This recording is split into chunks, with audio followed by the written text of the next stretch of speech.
Assalamualaikum warahmatullahi wabarakatuh. Tabibun, salam guru penggerak. Kami calon guru penggerak angkatan 11 dari SMA Negeri 1 Bandar Sri Bawono, Lampung Timur. Perkenalkan, nama saya Evi Susanti dan Nama saya Harmida. Nama saya Agus Prayitno. Kami akan melakukan demonstrasi kontekstual dengan tema coaching untuk supervisi akademik modul 2.3. Selamat menyaksikan. Assalamualaikum Pak Agus. Waalaikumsalam Bu Armida. Iya, apa kabarnya pada pagi hari ini? Alhamdulillah. Bu Armida gimana kabarnya? Alhamdulillah baik. Oke, Pak Agus mau melakukan coaching. Iya Bu, rencananya Bu. Oh begitu. Mm-mm. Hari ini? Iya, hari ini. Oh ya. Mungkin kita perlu ngobrol sejenak ya sebelum Bapak melakukan coaching ya.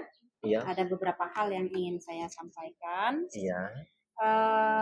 Apa ya, berdiskusi tentang rubrik yang akan Bapak lakukan penilaian pada hari ini. Oh iya Bu. Nah, pada coaching kita kali ini, coach dan coachee Iya.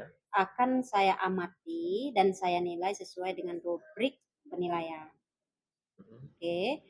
Nah, apakah sudah sesuai dengan alur tirta atau belum nantinya? Iya. Oke.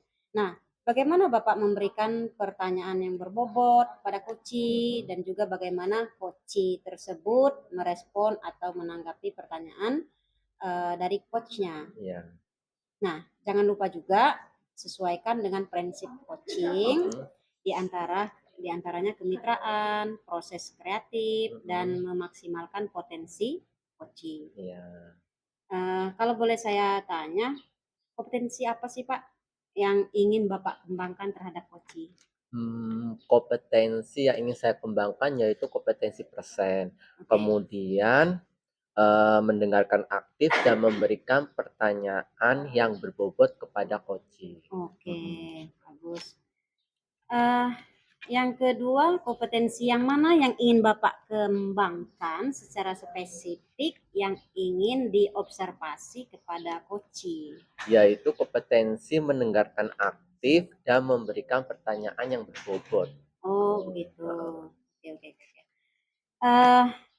Apa ya, selanjutnya tuh indikator ya. Ya, indikator yang bagaimana yang ingin Bapak lakukan dalam proses coaching hari ini? Iya. Saya ingin coaching itu menemukan solusi dari permasalahan atau menemukan langkah-langkah dalam mengatasi permasalahannya sendiri. Oh begitu Pak ya. Iya. Oh, artinya sudah siap benar ini mau melakukan coaching terhadap coaching. Iya Bu. Oh ya alhamdulillah. Baik kalau begitu Bapak, demikian dulu praobservasi kita kali ini. Iya. Silakan Bapak melakukan coaching terhadap coaching. Iya. Ya. Oke. Silakan Bapak. Ya, Masih ada kasih, lagi Bu. atau tidak ada lagi? Oke baik. Terima kasih. Ya, Bu. Silakan, semoga Oke. sukses. Amin. Bagaimana Pak Agus? Apakah ada waktu untuk saya ganggu? Oh, kebetulan saya lagi ini Bu, jam kosong.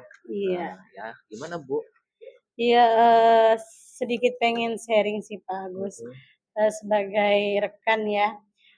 Jadi gini Pak, Iya. saya mau curhat sedikit terkait waktu mengajar di kelas.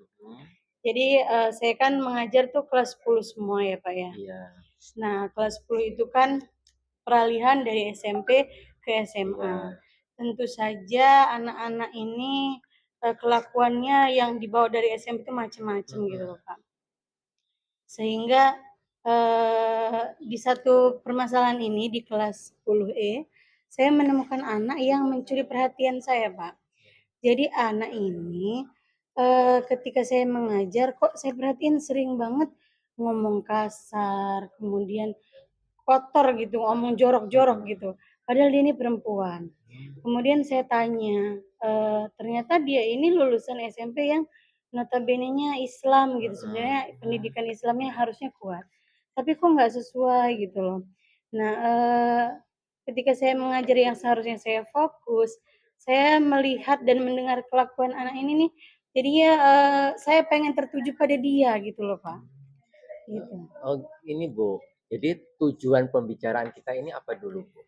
Iya, saya tuh pengennya mendapatkan solusi ya Pak Mhm. ya.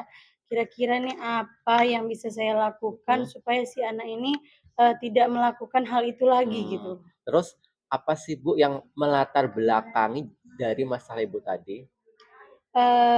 Intinya perilaku anak ini yang menurut saya harus ditangani supaya dia tidak membuat saya terpaku pada dia gitu loh. Saat ngajar tuh saya fokus aja gitu. Dia tidak mencuri perhatian gitu. Mhm.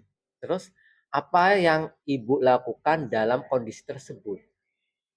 Kalau ketika itu pertama sebenarnya saya menyimpan dulu di dalam hati sih karena saya mengelola emosi saya dulu supaya saya nggak spontan marah. Mhm. Jadi saya perhatikan dulu si anak ini, kemudian saya catat, kemudian saya sebenarnya punya rencana untuk mengomunikasikannya dengan wali kelasnya, Mhm. itu.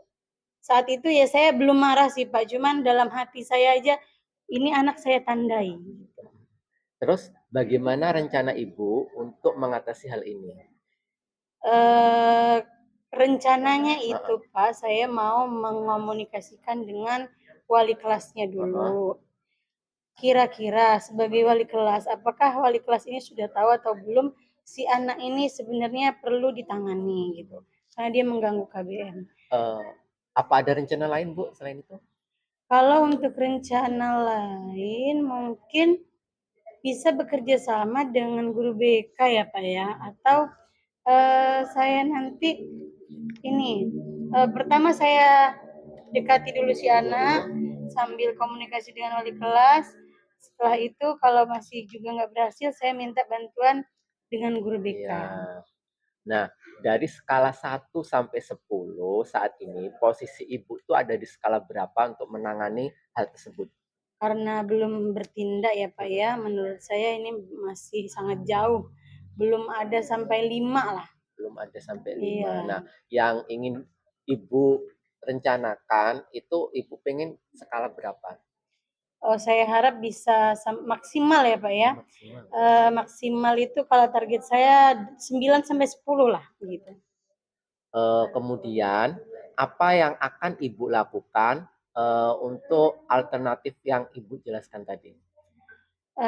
Pertama-tama kan saya akan mengkomunikasikan dulu nih ke wali kelasnya. Mhm. Seandainya wali kelas bisa menangani anak ini, insya Allah akan berhenti di situ saja, artinya anak bisa ditangani.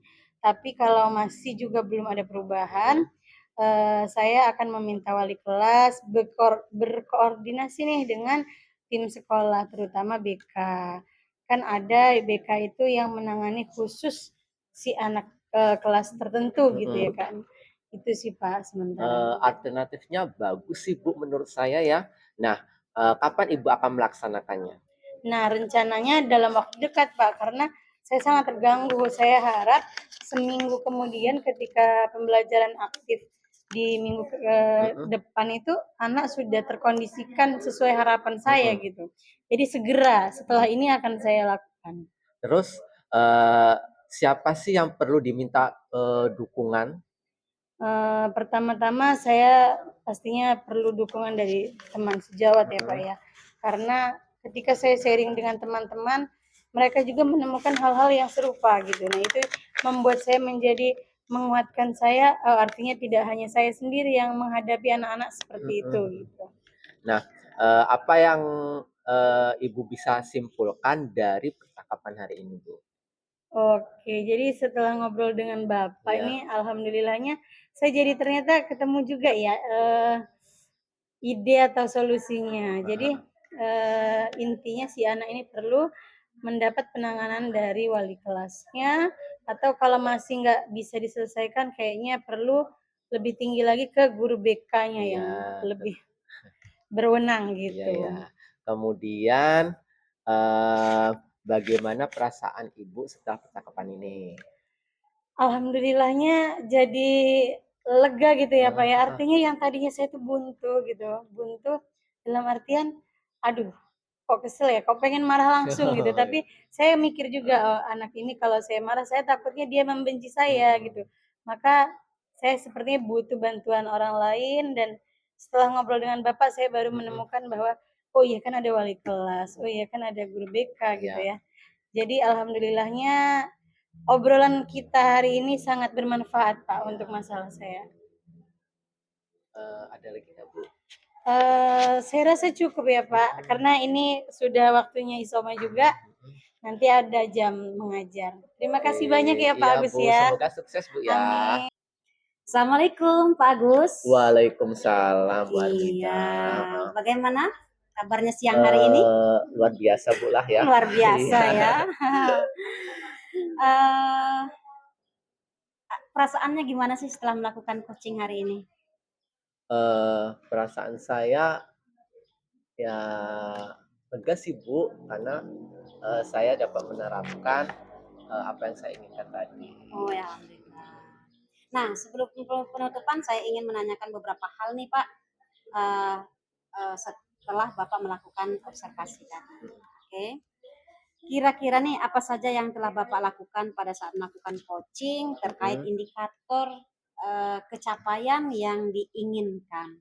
Ya, yang pertama yaitu pada coaching ini saya telah melakukan coaching dengan alur tirta Bu. Oke. Kemudian menanyakan tujuan, kemudian identifikasi, rencana aksi, dan tanggung jawab sehingga alur tersebut bisa menggali coaching untuk menceritakan permasalahan dan menemukan solusinya sendiri. Wow, mantap sekali Pak Agus. Oke, selanjutnya menurut saya nih Pak sebagai observer, proses coaching antara coach tadi dengan coach sudah berjalan dengan baik. Dari juga alurnya juga sudah sesuai dengan alur tirta. Itu yang dapat saya amati. Juga Pak sudah berusaha mendengarkan pertanyaan-pertanyaan kepada yang diajukan oleh coach tadi sehingga bisa menemukan solusi dari permasalahan itu sendiri. Ini sudah berjalan dengan baik Bapak sebagai coachnya dan coachnya yang punya masalah gitu. Nah, kompetensi apa lagi yang ingin dikembangkan berdasarkan coaching yang telah dilakukan? Kompetensi yang ingin saya lakukan yaitu cara memahami lagi proses tirtanya Bu. Sehingga saya dapat melakukan coaching lebih baik lagi. Mantap. Semoga kedepannya Pak Agus ini dapat bisa melakukan coaching dengan lebih baik lagi ya Pak ya. Juga tentunya akan lebih mantap lagi. Terus lagi tanpa nanti kita panggil juga coachingnya datang sendiri untuk melakukan berdiskusi lah ya terkait masalah-masalah coaching. Nah, sampai di sini apa masih ada yang ingin disampaikan Pak? Sebenarnya cukup Bu. Cukup ya. Demikian Pak ya observasi kita kali ini, semoga bermanfaat. Silakan kembali ke aktivitasnya. Semoga kita dapat berikan kesehatan Pak ya. Baik, assalamualaikum warahmatullahi wabarakatuh. Assalamualaikum.